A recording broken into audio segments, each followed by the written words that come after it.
Hi అండి, అందరికీ నమస్కారం. వెల్కమ్ బ్యాక్ టు సెలబ్రిటీ పిచ్చోళ్ళు. యాంకర్ శ్రవంతి చోకరపు అందరికీ సుపరిచితమే. ఆమె సోషల్ మీడియాలో ఎంత యాక్టివ్ గా ఉంటారో అందరికీ తెలిసిందే.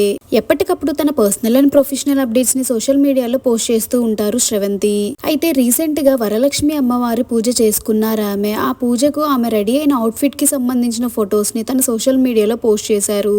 ఆ ఫొటోస్ లో ఆమె ఎంతో ట్రెడిషనల్ గా అమ్మవారి ఫోటోని బ్లౌజ్ మీద వేయించుకొని ఎంతో చక్కగా ఉన్నారు. ఆ ఫొటోస్ చూసిన నెటిజన్స్ మీరు చాలా బాగున్నారు, అమ్మవారి ఫోటోని బ్లౌజ్ మీద వేయించుకోవడం చాలా హ్యాపీగా ఉంది అంటూ కామెంట్స్ చేశారు. సోషల్ మీడియాలో శ్రవంతి పోస్ట్ చేసిన ఆ ఫొటోస్ ని మీరు కూడా చూసేయండి.